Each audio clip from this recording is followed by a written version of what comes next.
Good evening.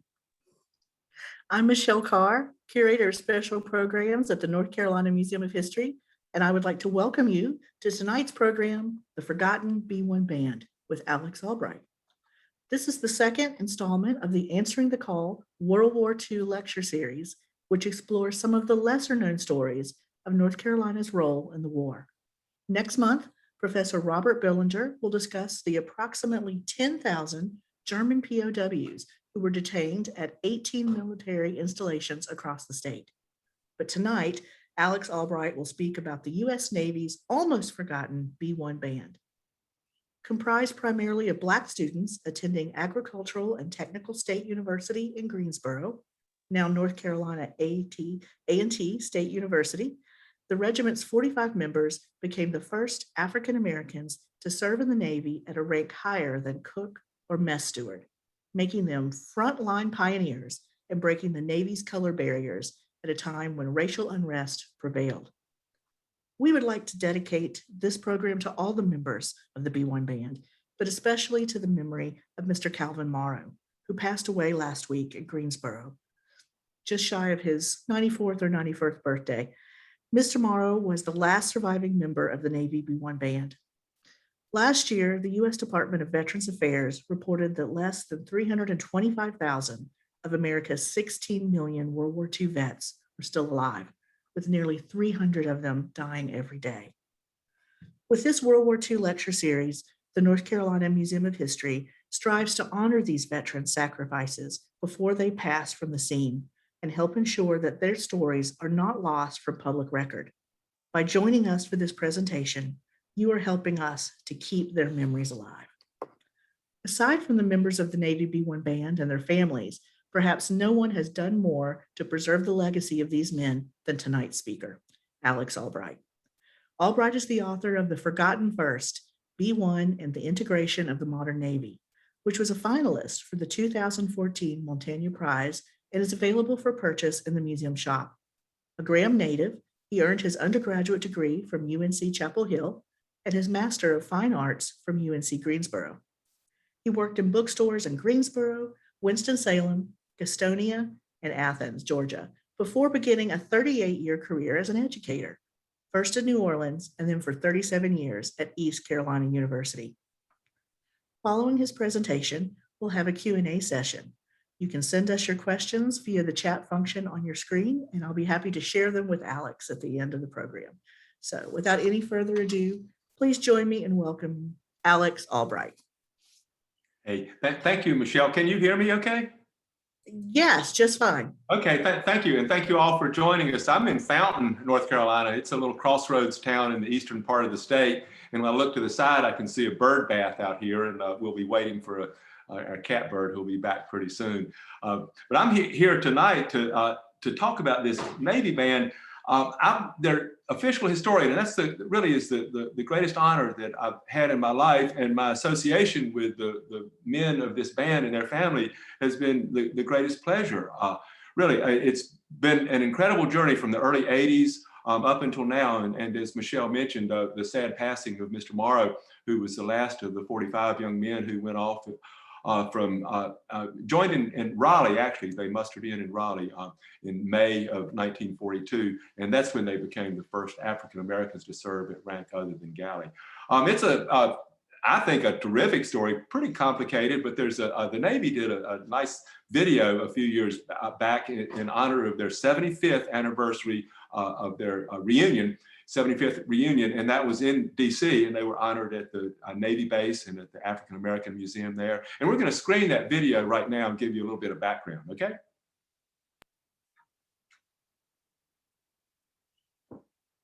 When the United States entered in World War II in December of 1941, the Navy's African American sailors had been limited to serving as mess attendants for nearly 2 decades. However, the pressures of wartime on manpower resources, the powerful example of heroes like Doris Miller, the willingness of thousands of patriotic men to participate in the war efforts, plus well-focused political activities gradually forced changes. Finally, in 1942, enlisted rates opened up to all qualified African Americans, and on May 24th, a uniquely skilled group of African American men reported for duty. Their mission was not about warfare, wielding cannons, or shooting the enemy in combat. Rather, they were ambassadors for the Navy, driven by a force of a different kind: music. This is the story of Simeon Holloway, Benjamin Morrow, and Jewett L. White, 3 musicians and members of the all-black B-1 band. When I was 18 years old and finishing high school, I said to myself, will I be able to go to college? I didn't know. It's just, we were an all-black band in Chapel Hill, North Carolina. I had never seen a black sailor my whole life. For the first time, we were equal. You were a man, you were not a boy. Before 1942, blacks were considered almost like servants across this country. We were different. We were the first blacks in the Navy, other than mess attendants and stewards. We set a standard and a stage that said blacks can do more than just menial work. I thought of the members of Tuskegee Air Force, but to me, history made them fighting men. We were members of a band, so I think we have the same impact, as far as I'm concerned, as the Tuskegee Airmen. It was a privilege to march down the streets of Chapel Hill and see the white faces just in awe, because this was something that was different. It was an awakening, a tiny awakening for our country to see us in this role in the United States Navy.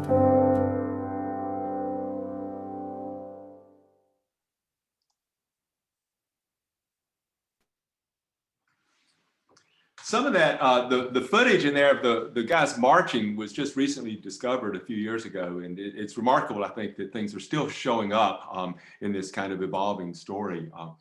The band is called the Forgotten First because they have this distinction of being the first African Americans to serve at non-galley rank. But the Navy forgot them not once, but twice. So that's the meaning behind the title of the book. The Navy has now recognized their rightful role in American and civil rights history, and that's been largely because of the documentation that some of the guys were able to provide to me when I was doing research. I spent some time at College Park, and there was one document that Huey Lawrence, who was the band director in Aden, gave me, and it had some personnel information, some numbers on it, and we were able to locate something that was kind of like the floodgates opening up for the official history. Because up until then, it was an oral history. And some of you know that oral histories are sometimes not taken as seriously as they should be. And because there wasn't any proof that these guys had served prior to what had previously been thought of. It was actually in August of 1942 when the Navy began accepting African Americans at general rank. And let me say, general rank means that you can get promoted, you can have petty officers, first class, second class. But prior to that, if you were African American in the Navy, you'd have a great big C on your sleeve. And so everyone would see you and know that you're a cook, okay? And that's your status in life. In the Navy life. And so when these guys first got to Norfolk, the Navy was throwing them these black uniforms at them, and they all thought they had been tricked, that they had signed to join the band, and they had been tricked into becoming cooks. And it was pretty tense at the time. Thomas Gavin was not happy at all, and I think some people had to kind of quiet him down so he wouldn't be trouble. But they got over that. They served in Norfolk. After that May 27th, they joined in Raleigh and then went to Norfolk. And they couldn't get to Chapel Hill because their barracks wasn't completed. They couldn't have gone into the Navy School of Music because it was closed to African Americans. And so that was when the Navy started getting this notion of putting bands together. They have this dilemma, like how are they going to train them because they can't send them to the Navy School of Music. So somebody, and it probably was a mix of people that included Frank Porter Graham and Eleanor Roosevelt and Governor Broughton at the time, as well as some other local people, especially in the Black community in Chapel Hill, got this plan together to get the folks from they were going to take the whole A&T band. That was the idea. And see, the point here is that they're trained already. They're excellent musicians and they're excellent marchers. So you could sort of skip that part of the Navy School of Music that they couldn't get anyway. So when they came into the Navy, they were already trained in those ways. They had to be trained in the Navy ways. And that took them a few weeks longer because that barracks wasn't finished. They came then to Chapel Hill, paraded into town. Yeah, they got met by some pretty angry white people who threw things at them and spit at them and called them names. And that last picture you saw in that video, if you looked at it really closely, you could see there's a group of guys that step out and start, you can actually see them hurling things at the bandsmen. And it's a controversial story even within the bandsmen, because if you imagine a 44-piece band, that's a regimental band, and there were only 2 of them in the US, in the US Navy. One was in Chicago and one was in Chapel Hill. Big band. But in that big band, when they're marching, somebody on one side doesn't know what's happening on the other. So the trombones are up front, and the trombone on the right got his horn hit, but the trombone on the left, as they're marching down Franklin Street, didn't know anything was going on because they're all playing music. So after it was over, some of them were saying this happened and others were saying it wasn't. Bottom line is they settled into Chapel Hill, still very, very segregated South. Several people, including the UNC chancellor and one of the leading local historians, ascribe Chapel Hill's reputation as a sort of liberal mecca to this band and to Frank Porter Grant. Those are the 2 determining factors that changed the face of Chapel Hill and made it something very different from the South that surrounded it. But that South was still there. So in addition to the bandsmen being these integration pioneers in the Navy, they also were that at the UNC campus. Prior to their arrival, there had been no blacks working in professional capacity on the campus ever. There had been a few guest speakers, but that was a one-off always. But these guys were employed and working every day, but they couldn't live on campus and they couldn't eat on campus because of this Jim Crow laws. So they lived in what's now a recreation center on Robertson Street in Chapel Hill. And the barracks was there and they marched up the street, and this was a daily parade in the black community there in Chapel Hill. People came out and every morning to watch them go off to work. They marched up the street, not quite 2 miles, and to get to campus in time to play for the white troops to wake them up. And then their job after that was they practiced, and then they played while the white troops changed classes. So they would play a series of marches to move them along. Everything was done according to music. They also had other jobs. They would perform at night, sometimes at places where they couldn't have gone to if they hadn't been playing. That would be at a party for some of the sailors. But they were most often used for morale purposes and for fundraising, big parades, Victory Day parades, recruitment events, all kinds, all over the state. And they went into schools and community centers and auditoriums. They played at Chapel Hill and Memorial Hall with Kate Smith. That was a really big deal.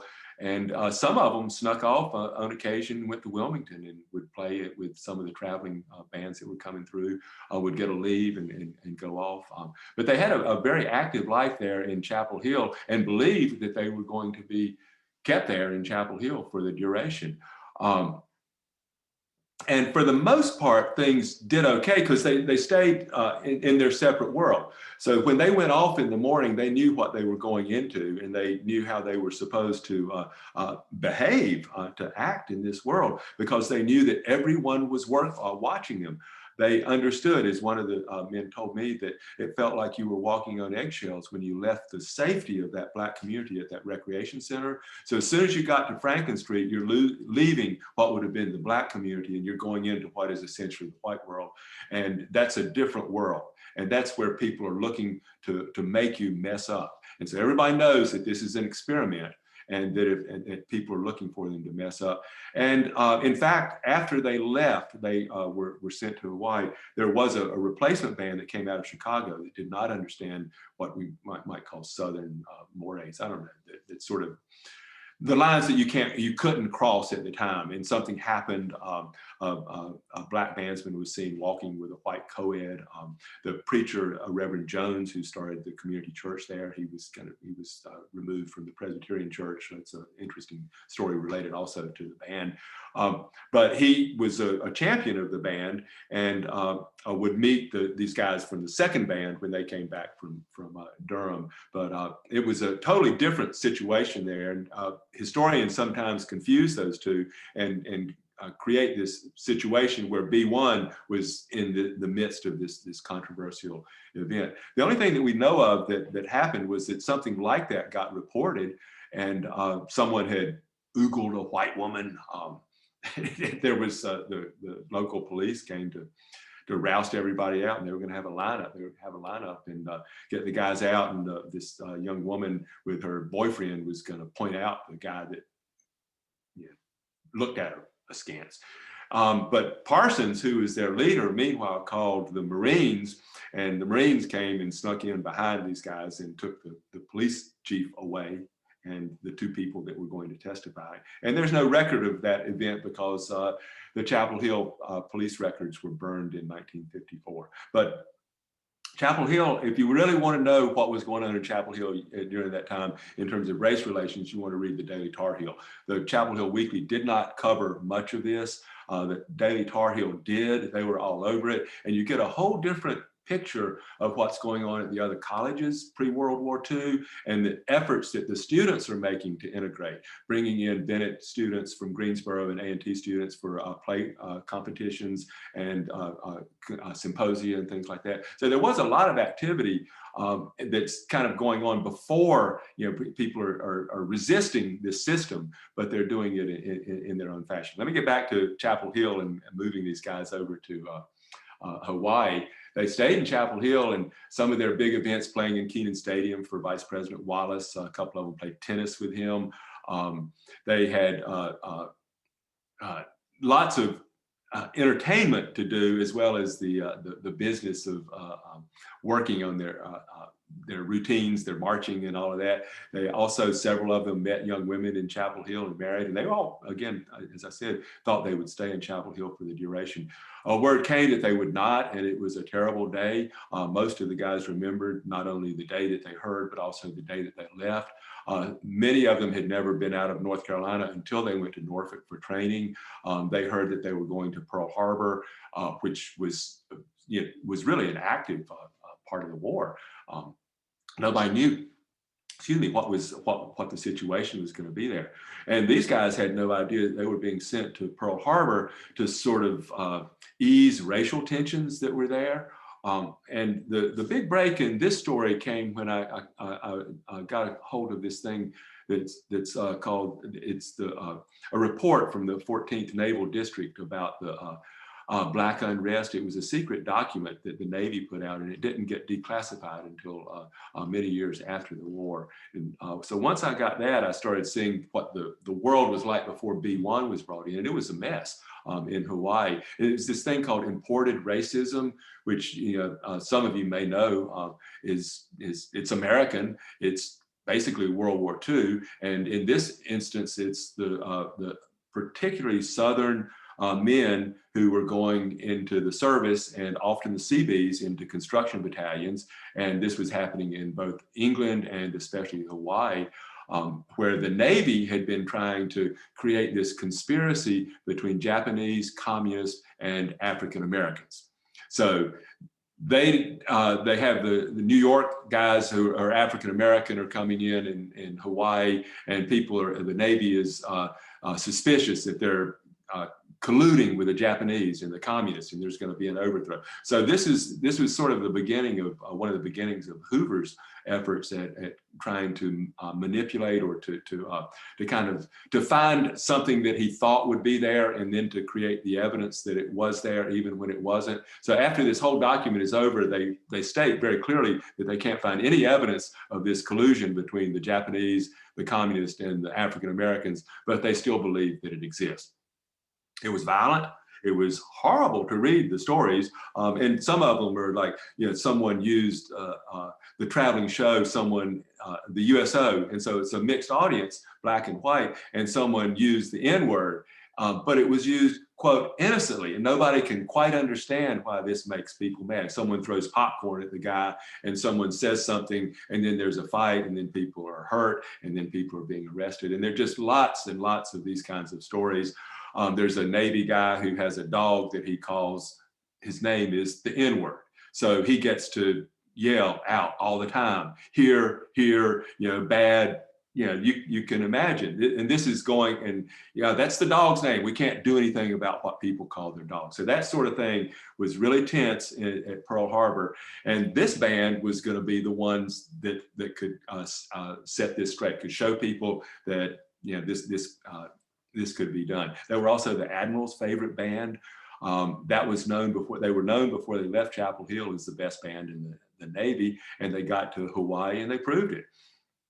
They, before they got to play though, they arrived, and this is a pretty gruesome story. They were on deck of the transport waiting at Pearl Harbor, but they didn't have instruments and nobody knew what to do with them. So they made them stay on the boat all day. And there's this sort of disbelief that they have musicians' patches on, and how can they be musicians? They don't have instruments. So they're standing around all day. And during this day, the worst explosions of the war, except for Pearl Harbor, happened. And this was a series of explosions that started with LSTs, loading transports that were getting ready for the Saipan invasion. And something happened and there was a chain reaction. And the Navy kept this event also secret for hidden for many years. They reported hardly any deaths and hardly any damage. But the guys had seen bodies being blown apart all around them. Everyone thought that this was a second invasion, and they were stuck on this boat with nowhere to go and no instruction or anything. It was a very long and horrifying day for them. They eventually got off and got into the Manana Barracks, which was the largest barracks in the world for African Americans. And the thing there that really ticked them off was that the barbed wire was pointed inward, so around the fence. So they felt like they were sort of being imprisoned in this place. B-1 was stationed there from 44 till the end of the war. And until they got instruments, people were trying to give them different kinds of jobs. One of them was painting a theater, and that kind of ticked people off. So they decided they would.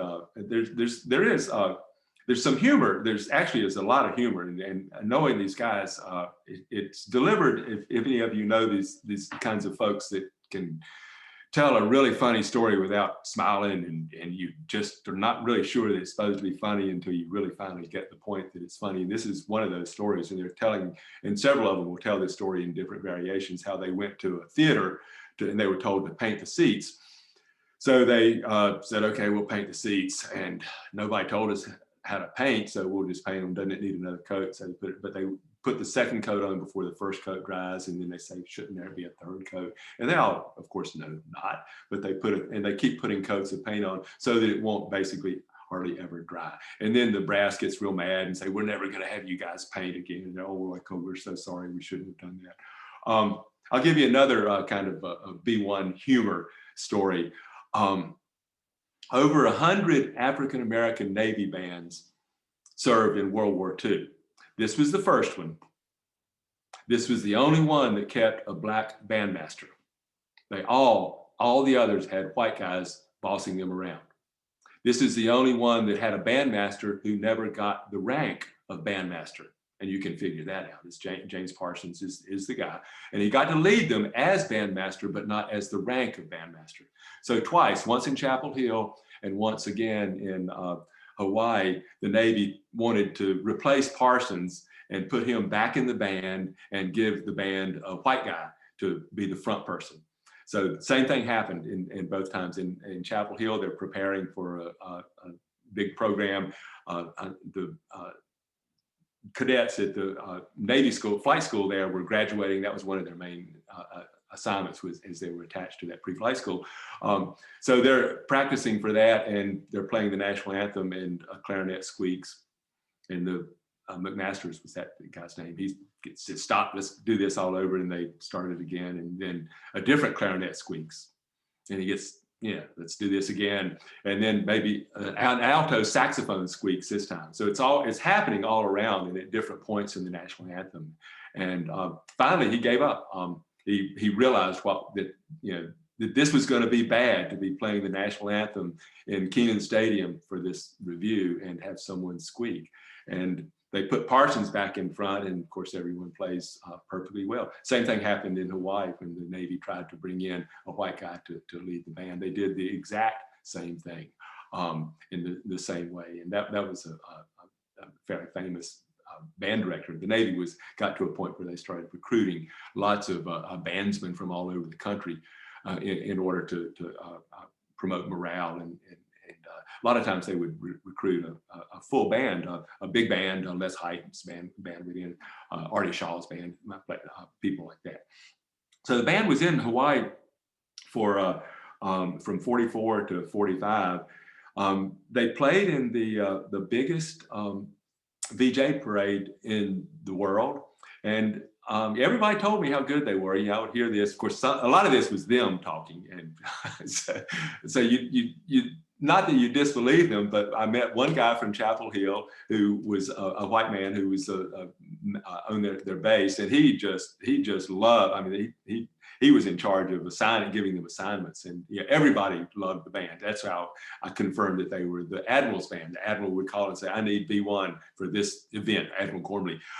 So we understand through that point of view and not just the participants. But then you see the reports of this VJ Day parade where they paraded for hours up and down the same routes, and they picked lots of pictures of it. And there was a formal review stand, and I can't remember if it's 35 or 45 bands that are in the parade, and all the praises go to B-1. Yeah, they were clearly named. They were named clearly the best band of the lot. And this is Army bands, Marine bands, other Navy bands. They had a lot of Battle of the Bands out there. That was a huge part of different from the Chapel Hill experience, because Hawaii was used for R&R, and so it was basically taken over by the military, the whole island. And you would have 20, 30,000 sailors would come ashore at any given time and flooding the place everywhere. And so they all need entertainment. The Battle of the Bands were these events that would be held at different bases. And there would be an Army band, a Navy. These would be a smaller band, so not the 45-piece regimental band, but a dance band that would be 15 or 16 pieces. I'll try to show you a picture of the one from Chapel Hill in just a minute. But that would be a really hot showpiece band that would go off and compete with these bands that had been brought into the Navy whole, to basically to be entertainers. And those guys were older and never even really, most of them never even had to do Navy training. B-1 did. They learned weapons and knots and ship identification, airplane identification, and all those things. But I wound up finding some copies of the base newsletter at Manana Barracks, mainly thanks to this fellow I met in Chapel Hill. And the stories there confirmed that, one of the stories is said, oh, clearly these guys from Manana were the best band there, but you can't give that award to a bunch of amateurs. So they would come in second in a lot of these battles of the bands.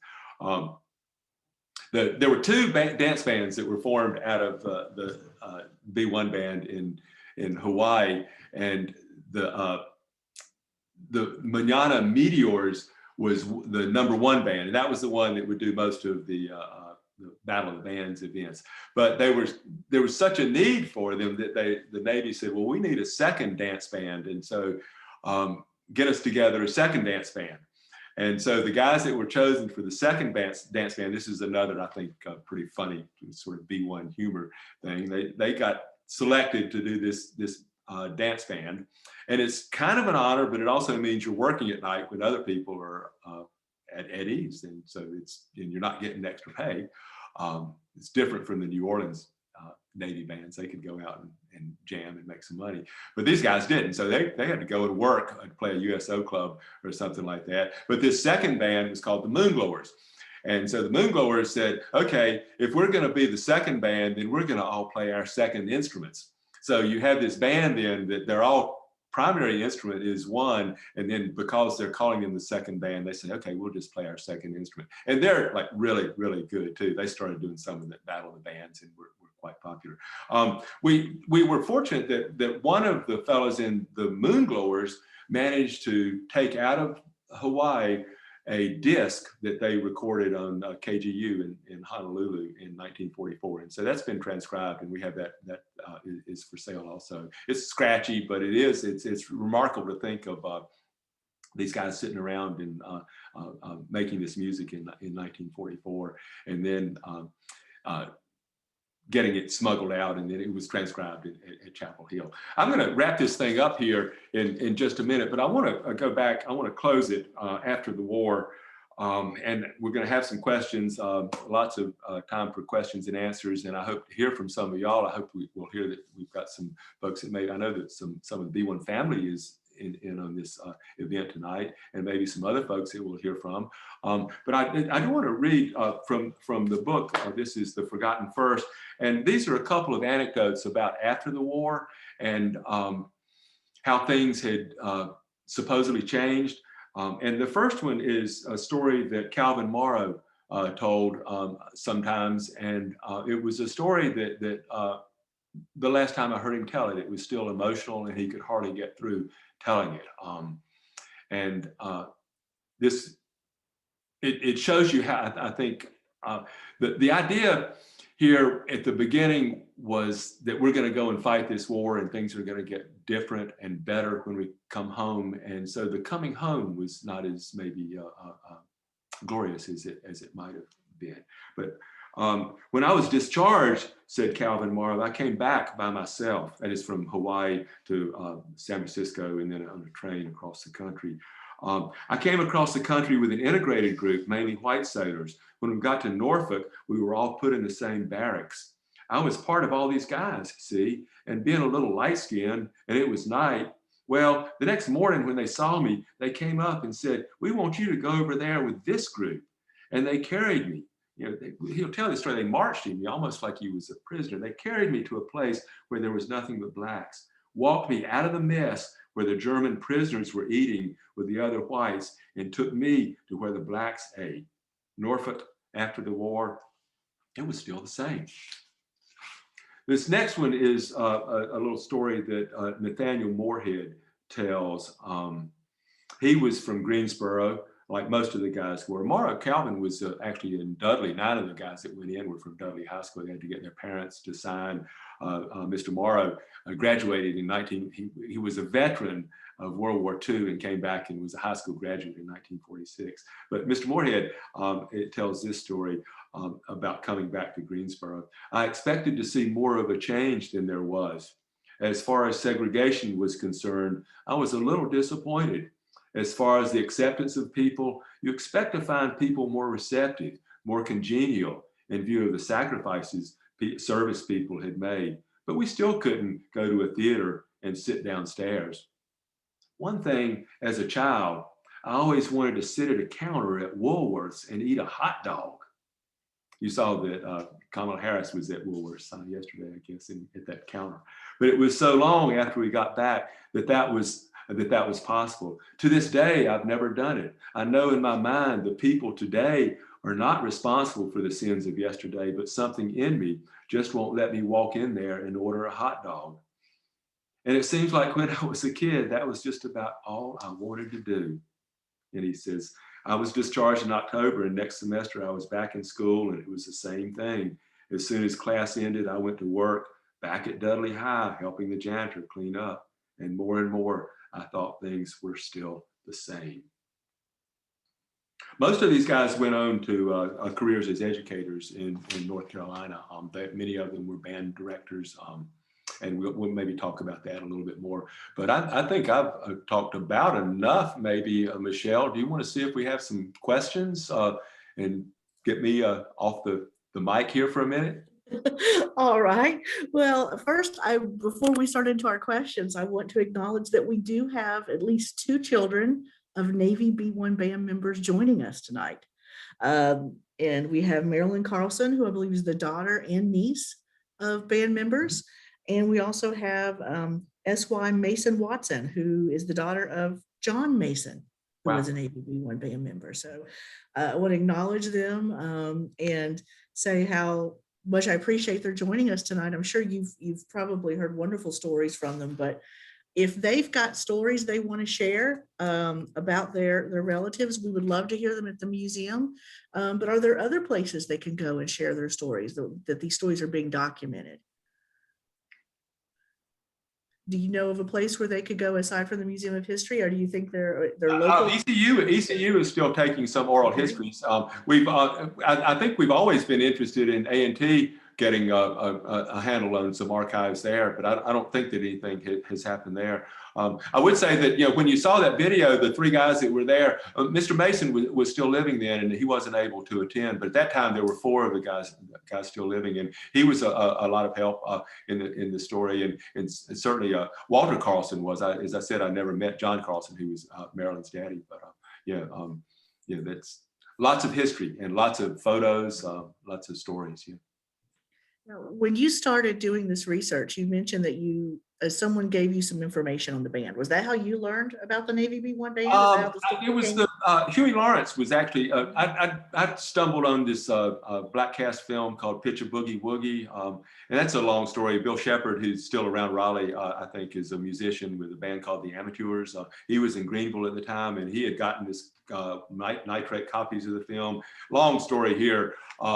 But you can see that movie, which shows on YouTube, and it has in it some interviews with some of the bandsmen. But what happened was that the dance band that was supposed to play in that movie, their sound didn't come through. So the movie maker who had done the film in Greenville hired the rhythm vets to come to Greenville to put the music to the dance. So they had these traveling vaudeville people that were performing in the movie, and it was silent. So the guys in the band had to come in and play music while they were watching this silent footage and match it. Half the guys in that band were from B-1, and about half of them were from what's called the Great Lakes Experience, which is where the other 100 or so Black Navy bands were all trained. And that's where they created this sort of Black Navy school.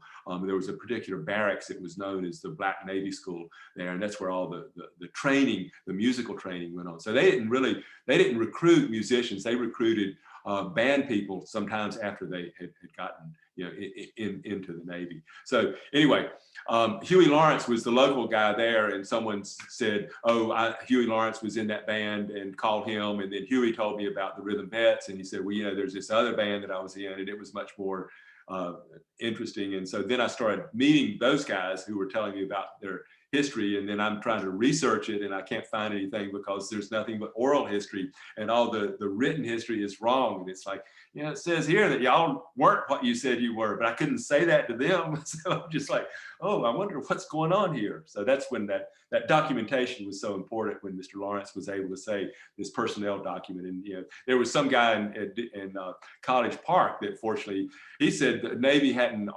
cataloged that set of records, and he told me in how many years. He said, but if the person who was storing them had any sense, I know where they are. And he went away for about 40 minutes, and he came back with this box that had, and he had found it. It's just, he knew his institutional memory was that it should have been in this certain place, even though the cataloging didn't identify it. And so that sort of opened up the official documentation. But it was stepping into that movie that really opened me up into that. And that movie was made only for Black audiences, and it was at the tail end of what's called the race film industry. So it also is in this kind of interesting juncture in Jim Crow.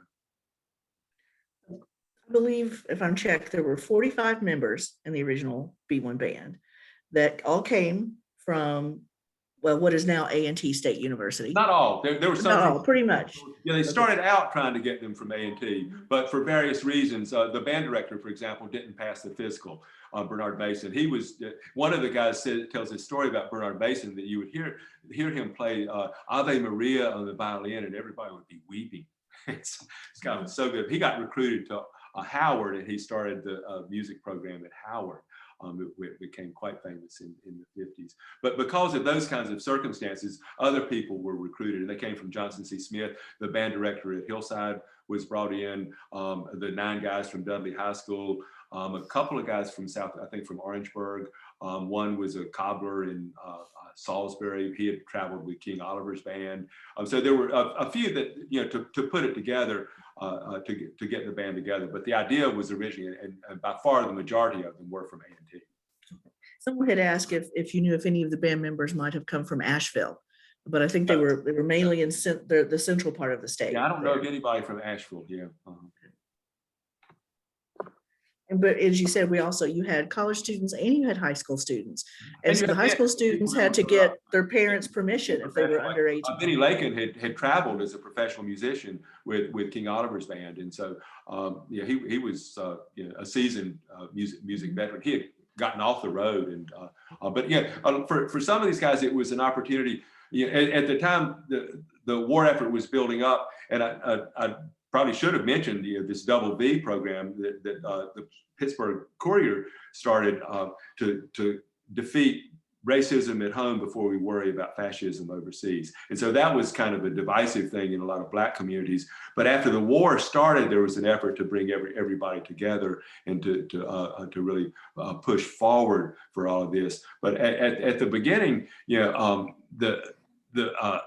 the feeling was that they were going to stay there and they would be safe. And as things happened and the tensions around them, it seems almost unimaginable to figure their bus ride across the country. Yeah, this was during their train ride from Chapel Hill to California to get the boat to Hawaii. This was at a time when the Red Cross was claiming that Black blood was inferior and they were segregating blood, and the Red Cross volunteers would meet people at the train and they would give food to the white people and not to the Black people. And they're just these kinds of responses and reactions, and how awful that must have been to feel like you're trying to serve your country and to be treated like that. You mentioned you were reading, quoting Mr. Morrow, who, as I said, we had hoped would be able to join us tonight, and we're so sorry for his passing. But that's why we wanted to dedicate this program to him, his memory, as to all of the other members of the B-1 band. But you mentioned when he came back to the war, or came back to North Carolina after the war, there was really not a fanfare for him. And I think, is that true of a lot of the soldiers? They really didn't get the victory parades, the recognition. Not at all. Yeah, not at all. It was very low key. There was nothing. They came back.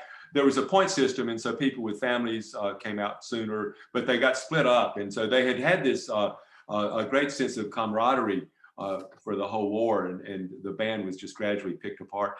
John Coltrane became one of the replacement. He was in the replacement band there, but there was a lot of transition going on. But they basically just came back and kind of went back. Some of them back to school. Some of them started their careers, as I mentioned, in teaching, and to this whole world, this world that's pretty much like it was.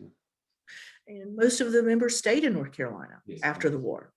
And went on to be, active members in their community. You said they were musicians, they were teachers, they went into other professions. Was in the post office, and he was a postal service person for years, and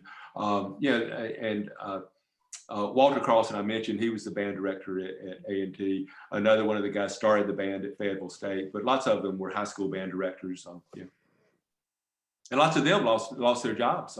It's kind of an irony of integration, is that these guys that were the band directors in all their schools in the Black communities, when we started integration, finally got around to getting over the Pearsall plan and started actually doing this in the late 60s and early 70s. In the integration process, lots of times when the white and the Black school joined, the white band director became the band director of the consolidated school, and the Black band director went to shop or to chemistry or to some other background. And so that must have hurt. I never heard these guys complain. They were such forward-looking people, and you couldn't really get them to talk about bad things. But I just always felt like that was such an injustice that, excuse me, one of the things that most often happened when one of the B-1 guys went into a community to start a band was he would be hired for the high school, but he would do the community. So he's getting instruments for everybody, and the family, the band's people are making uniforms, and this is all over North Carolina in small towns, and in Chapel Hill, the Black school there, the Army Training Academy had uniforms before their band had uniforms before Chapel Hill High School did, because the families were so proud of that and they wanted their kids to look good. Aiden had band uniforms before the black school in Aiden's South Street, I think, had bands before the Greenville bands did. But yeah. I know you and I've talked a little bit about this. You even mentioned that some of the gentlemen met their wives, that they had an active social life in Chapel Hill. It was segregated, but there were USO dances just for the band members. And I know some of the gentlemen met their wives through some of these dances. I have seen some photographs of the dances. So can I try this screen sharing Sure. thing here? Let's try it. Let's try it. Okay. Share. Okay. Right. Click share. Can you see this thing now? Yes. Okay, so this is the U.S. Navy B-1 man. This is a webpage if you're looking for more information about these guys. The webpage is called firstblacknavyband.org. Okay, and you get a history. Here they are. This picture is of them in Kenan Stadium. But what I'm trying to get to here are, you mentioned the pictures. Yeah. Okay, so yeah. You were talking about, here's some Chapel Hill pictures. This one here is the dance band, the primary dance band. They were called the Cloudbusters in Chapel Hill. This is James Parsons up here giving trumpet lesson. Mr. Parsons, he was, because he never got bandmaster, but he was the highest ranking African-American in the Hawaiian theater. And because of that, he was called in to be a judge in the Guam race riots. And that experience so troubled him that after the war, he went for a career in law instead of music. He had moved to Greensboro as Nathaniel Dett's assistant. Dett, if you don't know him, look him up. He's a major composer, but a very hard taskmaster. And so Mr. Parsons didn't last long in Greensboro with Dett, who at that time was at Bennett College. That was his last academic posting.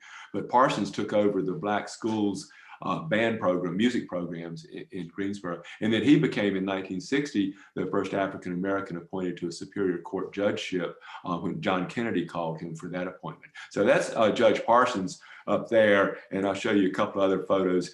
Here, the band is marching in Chapel Hill. And here they're practicing in Fetzer Field. They're posed here. And you can see here's the white guy that's supposed to be taking over their band, and here they are again.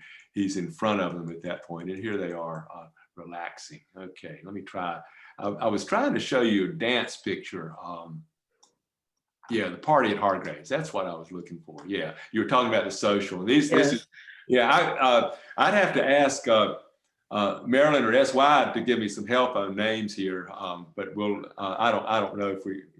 I'm not real good at facial recognition, but this was a particular party that was given in the barracks right here with the bandsmen, and then some more photos here of them dancing. So, yeah, that was a really nice occasion, big meal, and everybody treated very nice. So Chapel Hill was really a wonderful time for the guys, and it felt like home. They were embraced by that community so thoroughly. And they were, the women, that I'm 70 now, and the ladies that are close to my age talk about those good-looking young men you'd see, and they'd go by and see their white hats in the window at their barracks, and just get thrilled at thinking about how beautiful those. And they were good-looking men. They were smart. They were the best. Yeah, they were smart, the best musicians. I mean, they were very, very carefully picked. Nothing was going to go wrong with these guys in the picture right here. Yeah.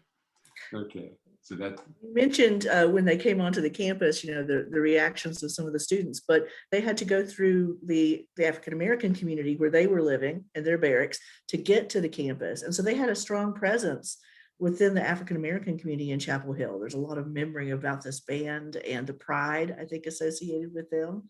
And you talked about how some of the young people remember them even, years and years later. Yeah, some of the biggest events really have been in recent years when the band had every other year reunions till I guess in the 50s, and then they started doing annual reunions. But many of them have been back in Chapel Hill, and I've been to write many of them since I think 85 maybe was the first one I went to. But in Chapel Hill, often that center would be jam-packed with people remembering when the band was coming through and talking about them. Now, I had mentioned that to our knowledge, to your knowledge and mine, there's not a museum exhibit about the Navy B-1 band. I hope that we can change that. I would love to have something at the Museum of History someday. And I know that there's the collection at ECU, but I understand many of the families of the band members have scrapbooks. They really are helping to keep these stories alive. Instruments. Huey Lawrence's trumpet is just fantastic. It's all taped together, and you can just. I mean, it's been decades he carried that thing around, and their uniforms and just the artifacts that they carried with them. The photographs, the snapshots in their scrapbooks. There's just so much here, and I'm getting a note from SY. I don't know what. Right. Okay. Yeah. Yeah, okay. So Walter, I didn't realize that Walter was the one who started those reunions. She's clarifying that for me. But I've seen some, she mentions he wrote and mailed those newsletters to the band members. I've seen some of those. And they're the kinds of things that really should be in archives too. One of the frustrating stories is that one of the bandsmen also did his senior thesis on the history of the band. And I've seen the questionnaires that were mailed out, but that the document that he prepared was lost. So that was that. We still imagine that maybe one day it would show up. Yeah. You said even the Navy records were not correct, because one of the gentlemen in the Navy B-1 band was acknowledged as part of the Great Lakes experiment, but he was actually in the B-1 band. Roger Holt, he had moved to Chicago, and that's where the Congress honored the Great Lakes experiences. So there's a program that shows Roger Holt as a member of this Great Lakes band. I think he got a commendation from Congress because of it. I mean, the way that history just sort of conflates the stories here. Oh, look, I'm just now realizing, look, SY is really getting, I'm just seeing this chat over here. She's got the list of all the different schools. I know. Yeah, she's been giving us a historical lesson on the side. Thank you so much. I should be better at remembering these. And then I knew that her dad had a distinction. He was the first African-American purchasing agent for the Durham County Department of Social Services. So I had that wrong about the Postal Service, and I apologize for that. And someone else, Pam Carlson has also pointed out, reminded me that Greg Grain, who is the band director at Penn State, just finished his thesis on B-1. So there's that kind of legacy. Greg has been down and visited with some of the band's people too. I'm sorry, I didn't see this chat going on right here. I'm trying to read that while I'm talking. Oh no, we can say this for you, but looks like they're telling some of the stories, sharing some of the memories. Yeah. It's wonderful.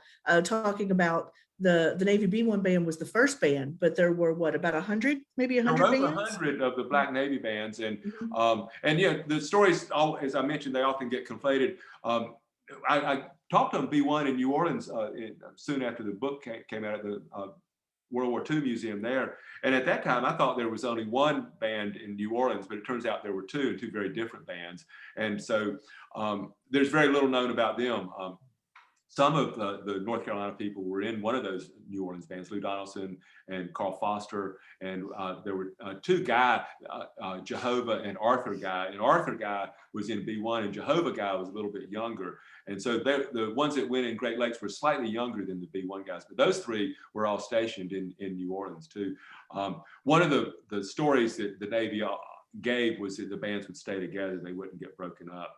And also that they would stay in the same place. B-1 stayed together. Most of them did not. Most of them got broken up. But that's a story that's recurrent when you hear anyone talking about just about anyone talking about their Navy experience. This is what the Navy promised me. They said, you'll stay together and you'll go to this. The New Orleans guys were all told, you'll come back home to New Orleans and you'll stay here. And then one day they got a letter and said, you're going to California and you're going to Chicago. One of the bandsmen came in to B-1 from St. Louis, and he was a very well-known jazz person there, and he had been arrested given brig because his band was broken up because they were told to clean latrines and they wouldn't do it. And so they were all busted and sent to brig. And then they separated that band and then he came to Chapel Hill. Just reminding us, you showed it on your website, but there is a historical marker honoring the band. Boy, I did, yeah. That's right at the top. If you see that at Robertson Street and Franklin, I showed that and I didn't comment on it. Thank you so much for reminding me of that, Pam. That was another just fantastic day. We were all at a reception and we came out and the street was full of people, everybody waiting for that unveiling of that marker. But it's at the intersection of Robertson and Franklin. So as the band would come up from Robertson Street, they're leaving what was then traditionally the Black community. And that's the point where they're entering that kind of, it's not that closed and that safe world anymore. They would go straight on up Robertson and then take a left and then go to campus and to Alexander Hall, if any of you remember campus much, is where the Navy cadets were housed. And so the band would go and play for the raising of the flag while the cadets come up. I don't think I mentioned also that there were 4 of those pre-flight schools and they were all supposed to have gotten Black Navy bands.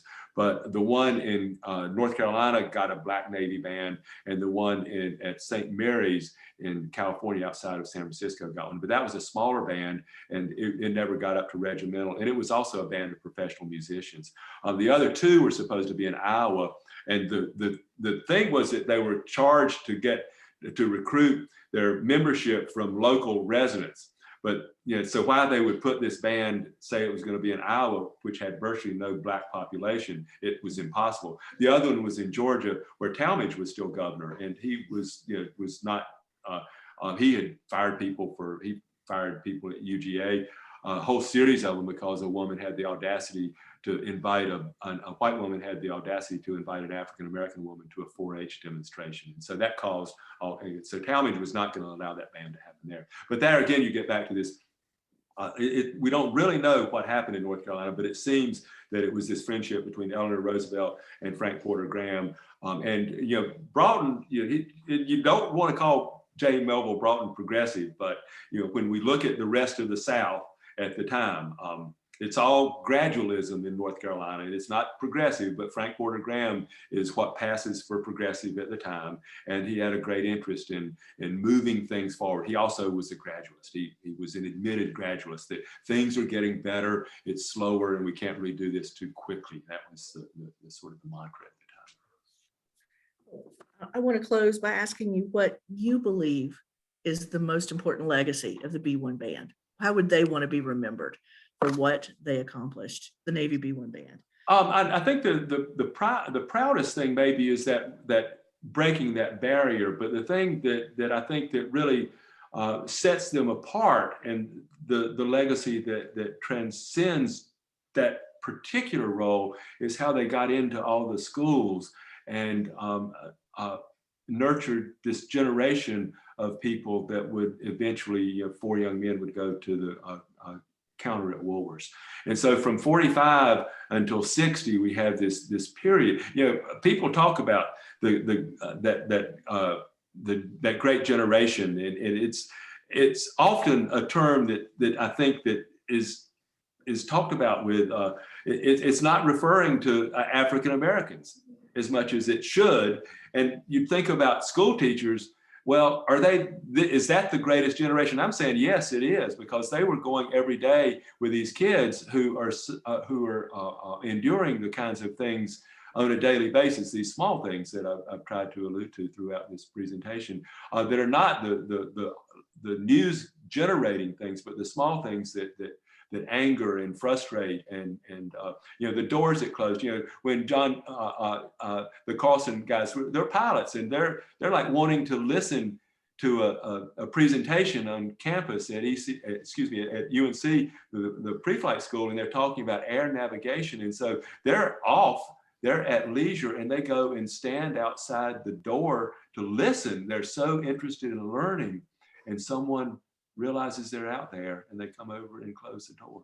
And I've often thought of that as a really kind of a symbolic thing here, that closing of that door. And so what I'm trying to say is that all these guys teaching running bands and in these communities, they understand the doors that are closed to them. Not their kids don't always understand that. So that's a negotiating there that I think would be really hard and painful, but they got those people, those kids through that process, and they grew up and they moved us into a different transition, to a different period. And it took all of the 60s to finally get to integration in this state. We had schools that absolutely closed down and wouldn't even open their doors. We had people down east, young black girls, 13-year-olds, arrested for skipping rope and sent to prison in Raleigh, taken away from their parents. We don't really understand how awful our more recent history is, I think. But anyway, I think that, to me, that's that legacy of perseverance. Thank you. I think this is a remarkable story, and thanks to you and the family members, it's we can say the B-1 band is no longer forgotten. For many years they were, but they no longer are. And we're pleased to be able to share their story with all of our audience here tonight. We had over 100 log-ons joining us here tonight and hearing the story. If you'd like to learn more about the Navy B-1 band, I encourage you to check out Alex's book, The Forgotten B-1 Band. It's available at the Museum of History shop as well as online, many other stores throughout the area, Amazon as well. It's a great book documenting the story. You can learn more about these wonderful gentlemen. We have your webpage, Alex, that they could go to if you'll give us that. It's not available at many stores. It's available at few. In Greensboro, Scuppernong, they've been really good about reordering. And of course, that's a good source for it. We do sell it online too. And whenever I do a program, I do 48 hours where you can get the book and the CD, which is normally $35. You can get both of them for $25. But you go to rafountain.com and shop, or remember that firstblacknavyband.org, and that will get you into it. But that'll be up for 48 hours after this program. That's fairly standard for when I do get an opportunity. I love talking about the band. It's frustrating to see the names of the family here, and I've gotten used to the last couple of Zoom events to seeing people, but I'm glad to see the names and to be reminded of them. And to hear. Well, I know I'm supposed to be touting the museum shop, but I want to tout that special offer you gave. That's rafountain.com, rafountain.com. Good. I typed that in. That's a great, that's your site. You're still offering a lot of great books. The CD has the Picture Boogie Woogie soundtrack on it too. And it's not really good music. Okay. So but it's pretty clean. And it also includes the professional recording debut of Lou Donaldson, who was a buddy of all these guys, a little bit younger than them. And he's done over 100 LPs in New York, and a terrific jazz person, was a Navy veteran too. Right. Another one of North Carolina's stellar jazz musicians, part of our tremendous legacy. Well, I want to thank you, Alex, so much for joining us tonight. I want to thank our audience for being here, and I hope you'll join us next month. We'll be back on Wednesday, May 19th. Gosh, it's hard to believe it's May already. We're almost May, but it is, when Professor Robert Bellinger is going to talk about German POWs in North Carolina. And you actually alluded to this a little bit tonight, Alex. In many cases, African-American servicemen talk about how they felt that the POWs were often treated better than they were within the military. I've heard that from Tuskegee Airmen. You talked about how the one gentleman couldn't eat with the white officers. I believe that was Mr. Morrow or coming back, and while German POWs could. So you may not realize it, but there were over 18 military installations in North Carolina that housed German POWs, as well as also some Italian POWs. So we're going to learn more about their stories next month on May 19th. I hope you'll join us. And tonight's program has been recorded, and it will be available for viewing on the museum's YouTube channel. Give us about a week so we can caption it and make sure all of the audio is clear. But if you'd like to watch this again or listen to some of the stories, or tell some of your friends who couldn't join us tonight, they'll still get to learn this wonderful story. And of course, Alex, people can, you're still documenting the story. ECU is documenting this. And I'm giving you all my pledge that I can't promise the Museum of History will do an exhibit, but I will certainly do my best. I think it's a story we need to tell. And I'm so glad that we've been able to at least have this dialogue tonight. And so thank you so much for joining us, Alex. Have a great week. Thank you, and thank you to everyone who's here. And I know that some of the family will be happy to hear of the possibility of that exhibit. That's been on lots of people's minds for a long time. And they do have some really great stuff. Yeah, really. They do. I know we have a photo. We have a new military exhibit that just opened on April 6th that looks at North Carolina's veterans from the Spanish-American War through World War II. And there is at least one image of the Navy B-1 band in there, but we can only that's the tip of the iceberg. We need to tell that story in greater detail.